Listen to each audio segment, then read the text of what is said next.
Hey guys, how you guys doing? Today we're going to take a look at a OS distribution that I was from another content creator watching in there, and a developer slash maintainer uh, asked me to review his OS. Now I've heard of this OS before. It was reviewed by another YouTuber content creator, and I don't know that he paid it as much homage as he should have.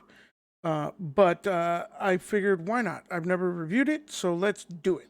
And so that OS that we're talking about today is StormOS.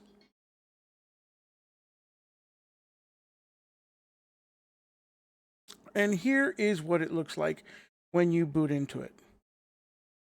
Okay, so this is what you're greeted with when you log in, and it's a very plain desktop so far. Nothing wrong with that. I mean, it's obviously something you're going to want to change unless you like solid colors for your backgrounds. But before we do that, let's go ahead and pop over to their website. So let's open up Firefox and find us more. Okay, got it. Yeah, we're gonna just go to Storm.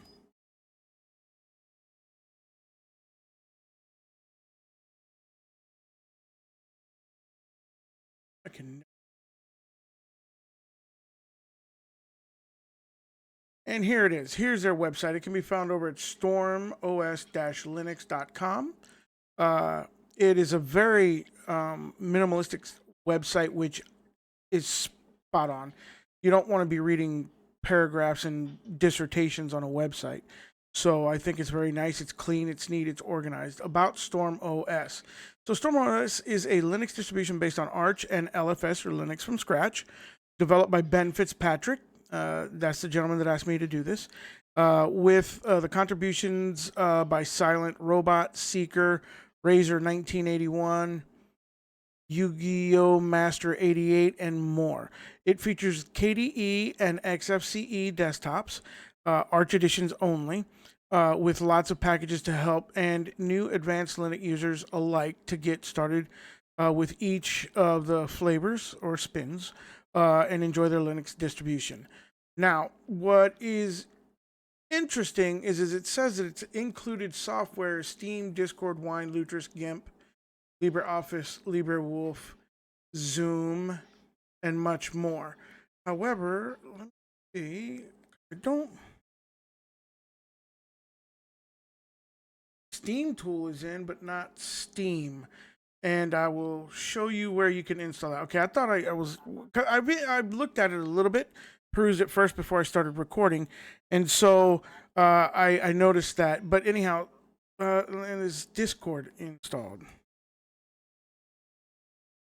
No, it's not installed either. What about Lutris? Lutris neither. Okay, that none of this is a big deal because they actually have a way of installing it that is very easy to do, and it's not a problem. So let's see if GIMP is installed.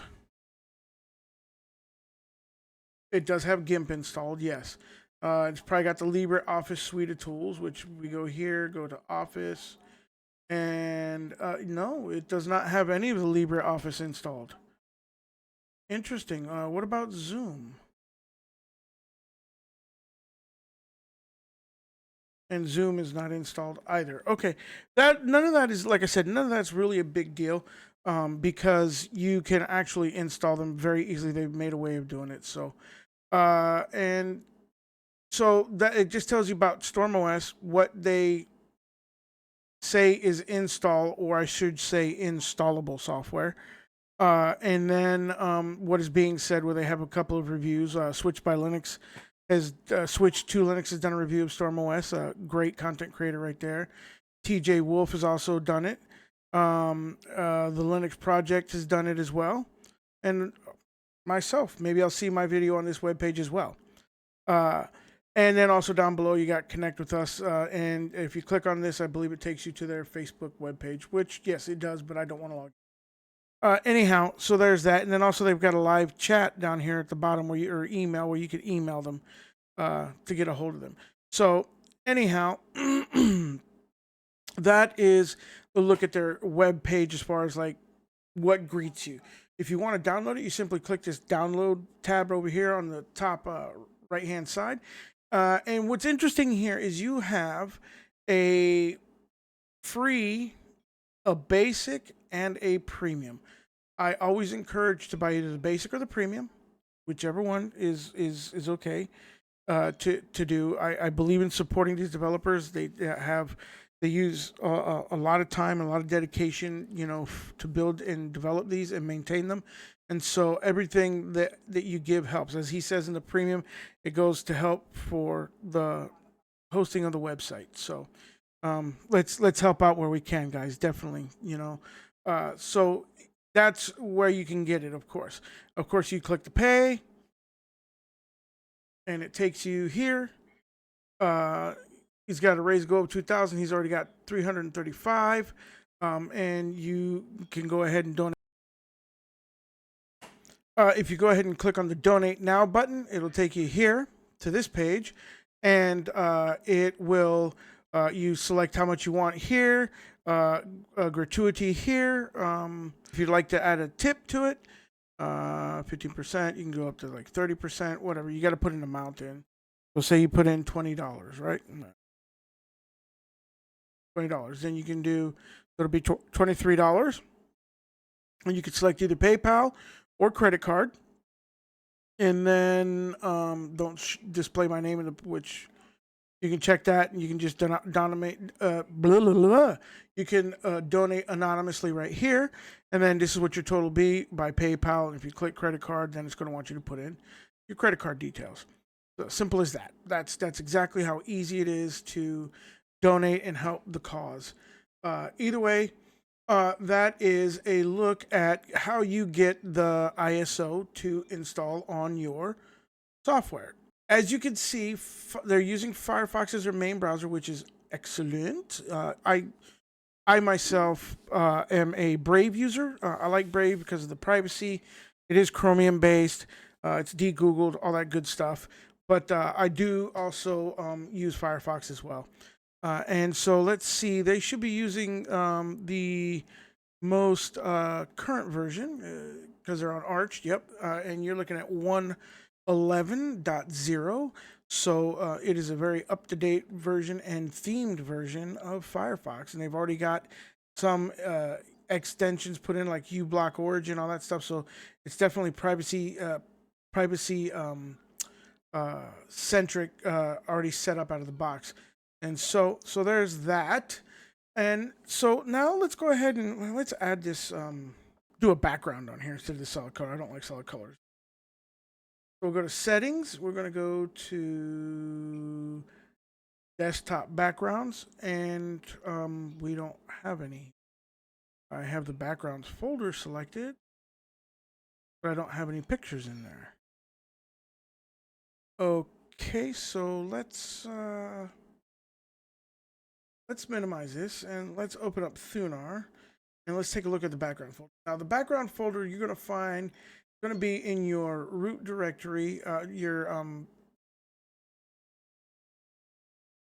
file system root directory. It's in the user. It's going to be under share, and it's going to be in background right here. Oh, that is probably why. There's no way in the XFCE desktop picker to navigate into a subfolder, and he has StormOS. His displays in a subfolder. Okay.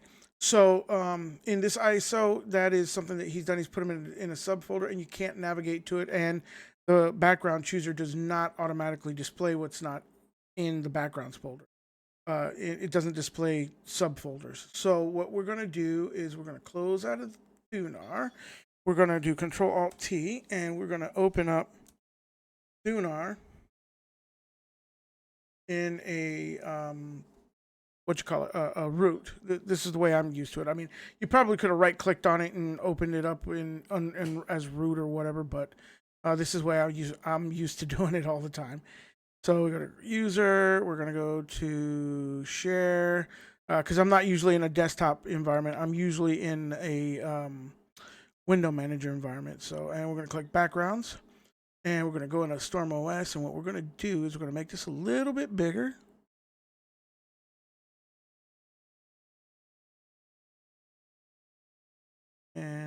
we're going to select, edit, select all files. We're gonna just do a copy. We're gonna go up one. Just gonna paste in here. There they are. So now we can close out of all this, and when we open up the background thing, oh, we probably gotta refresh it, huh? Close this. Right click on the desktop. Go to desktop settings, and there they are, just like that. Boom, they're all there. So let's pick a nice fancified one. Let's check this one out. That one's pretty nice. Yeah, we'll keep that one. I like that one. It's got some muted colors, but they're not too bright. They're not too dark. All that good. Ooh, what's this one? That's a pretty badass background. I like that too. Wow, they got some pretty nice ones in here. This one's pretty nice. Stormtrooper one's pretty kick-ass. I like that. You know what? Let's stay with that one. I love the transparency that you get when you're dragging too on the window. That's awesome. So yeah, we're gonna keep that. We're gonna keep that just like that. So there's that. So now we fixed that little small bug. No big deal though. No big deal. So this is really what I mean. We added the backgrounds to it, and this is it.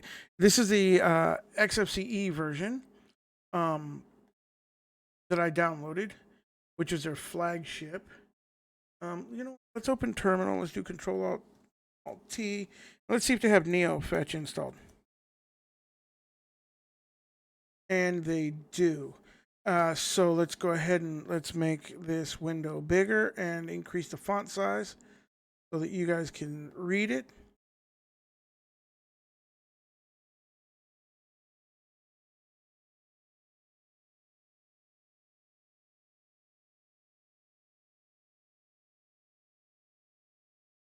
Okay, you guys should be able to read that, eh? As it says, it's Arch Linux. It's in my virtual machine. It has I did the Zen kernel. I like the Zen kernel. It's got 1,200 packages installed, 1,214. It's using Bash 5.1. Got the XFCE 4.18, so that's not 420. Well, no, 420 is due to release. Sorry, my bad. It isn't out yet. The window manager is the XFCE window manager 4. The theme that he's applied out of the box is the Arc Black Ice theme. The GTK2 theme is the Arc Black Ice theme. The icons are Serpent Arc Blue and Tila Black Dark. The terminal is definitely the XFCE terminal. And the terminal font is set to Ubuntu Mono 12. And of course, that's my processor information. Go ahead and close out of that. So it's already themed nicely, set up nicely, customized. The layout of the desktop is simple. You've got the home folder and the trash icons already up there. One of the things that's really cool about XFCE is you can right click on here and you can get your application menu right here. You don't absolutely need this panel down at the bottom. So that's a cool thing to know that you can do that as well. But he has a panel, so let's take a look at it. In the panel here, it's kind of set up it's XFCE, but it's normally they're at the top. The panel's at the top, but and you can adjust it by going to panel preferences, and you could lock the panel so you can unlock it, move it around. I believe is there appearance, dark mode, style, adjust size, opacity, automatically size items that are in the panel. Normally there's a place for you can move it to the top or bottom, but mode, horizontal, vertical, or desk bar. You can change what it looks like. Automatically hide panel, keep it. If you unlock it, then you can just drag it and move it wherever you want. Want to move it over here to the right, you can move it. Want to adjust size, you can do whatever you want with it. You can move it to the top. You can do whatever you want with it. So, but just keep it locked where he had it. Set it the way he did, and we're going to click close, and we're good to go. So anyhow, that's a look at the panel. So you can make it floating, non-floating, you can extend it, whatever. But it's kind of set up in a semblant to a KDE way here. You have the application launcher right here, which is the XFCE application launcher. As you can see, you've got everything broken down into favorites, recently used, all applications, accessories, development, graphics, internet, multimedia, office, other, science, system settings, or settings and system, which are all your system applications like your task manager. Let's look at that. Bigger. And this is where you can kill tasks. And as you can see, you got your CPUs here and you got how much memory you're using here, which is very minimal. Then you have the pinned startup apps, which you've got Thunar, which we've already kind of looked at. We've seen it, used it already. I like Thunar. It's actually one that I use on my daily driver. People, there's Dolphin, there's, files, GNOME files, there's all kinds of Nautilus, there's Nemo, there's Ranger, there's Midnight Commander, there's tons of file managers out there. So if you can't find one that suits your bill, then I don't know that you will ever find one that suits your bill in Linux, to be honest with you. And then of course they've got the XFCE terminal pinned here. But what's in Firefox, which we've already looked at, this is the tool that I want to look at right here, their Storm Utilities program. And so they've got different things you can do here, like refresh mirrors, do system updates, AUR updates, Arch Ring Key Updater, renew your Arch key ring. You can install TeamViewer, LSHW, I2C tools for decode and DIMMs. You can install the free drivers, and you can install proprietary drivers. So those of you guys that are driving NVIDIA graphics cards, you can install right here, and it'll install all the proprietary drivers. It's synchronizing, downloading, installing Spice, all that good stuff. And it's a single click action, as you can see, which is very, very nice. This is a nice little graphical user interface that just launches a script in the background, and it's hitting all the bases. It's covering all the bases for you. So that's very nice. This tool is very, very nice so far, what I've seen of it.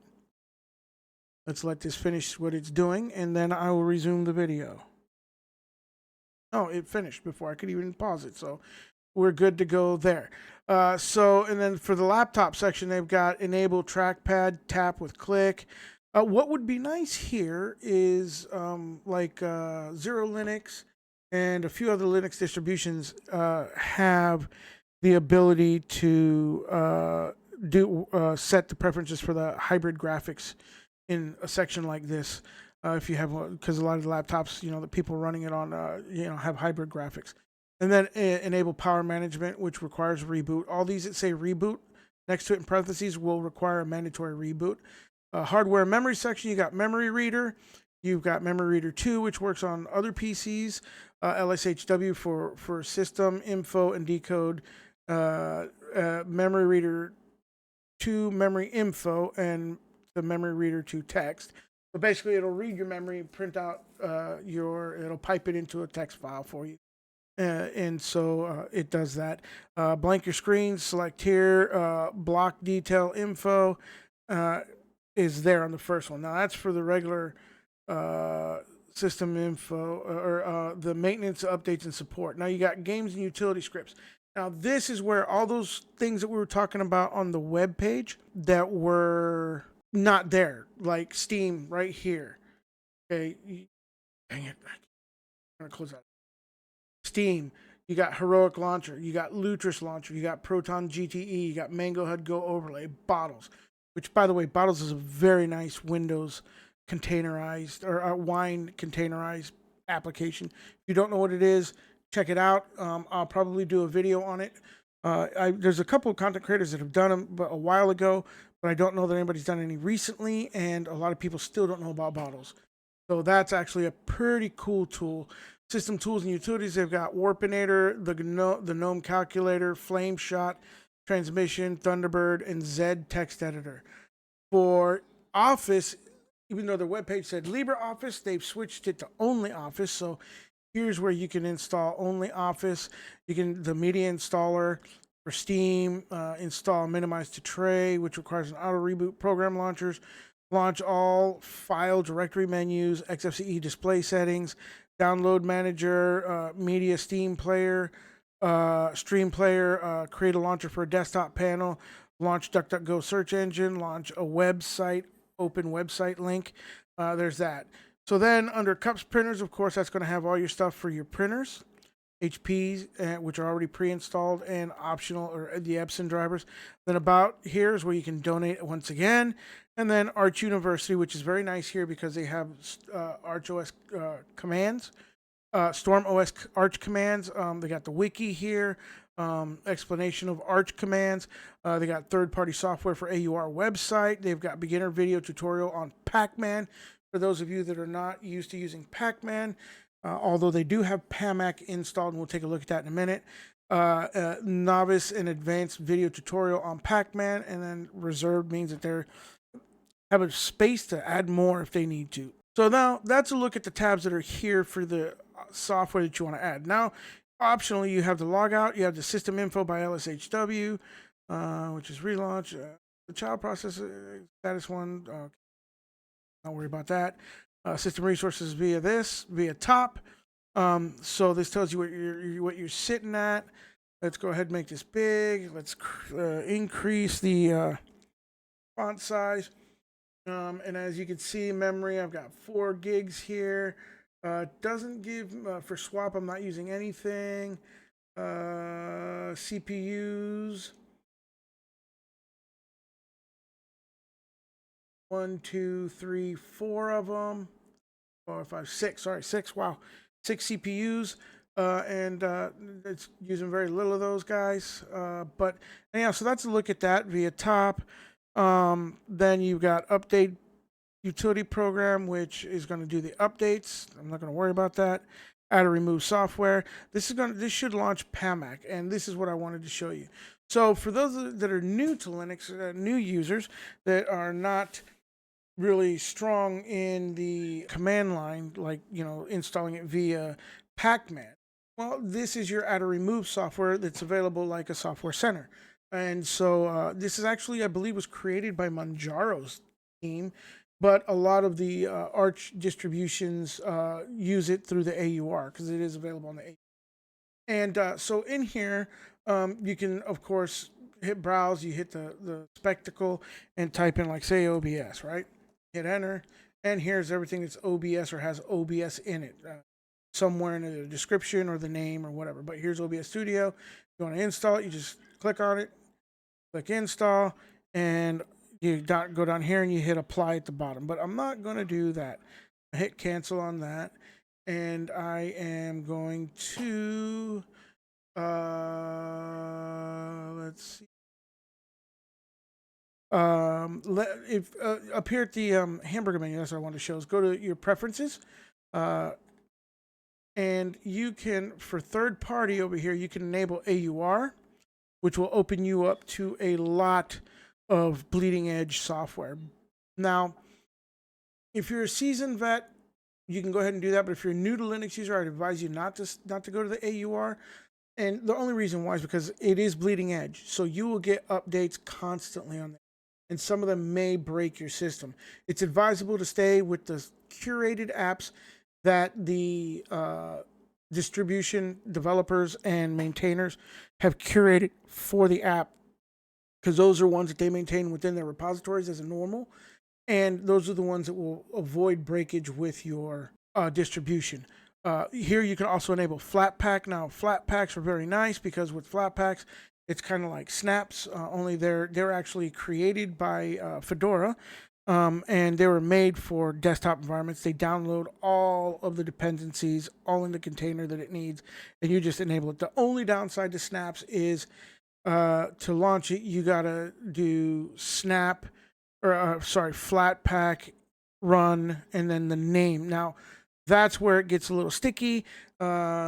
The name of a Flatpak is never just the name of the actual software. Like, say you want to make it do OBS, okay? It's something usually like flatpak.obs.cromley.pack or whatever. It's some weird name. It's not a typical file structured name, and that's the one thing that I think the Flatpak team could do to improve to make it better. So anyhow, so you can toggle it and turn it off just like that, and then of course they do have Snap D installed, obviously, so you can enable snaps. But and snaps is that of course which is better, snap or Flatpak. Six in one hand, half a dozen in the other.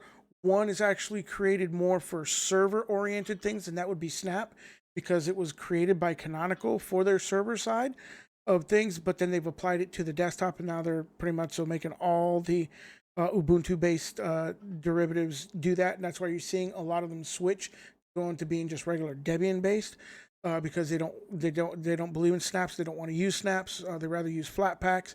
So they're just leaving the ecosystem of Ubuntu and just enabling Flatpaks on it. But snaps are really great for servers, more so than they are for desktop. But you can use them on the desktop. So that's just a little brief given there for the difference between a Flatpak and a snap and creation of it.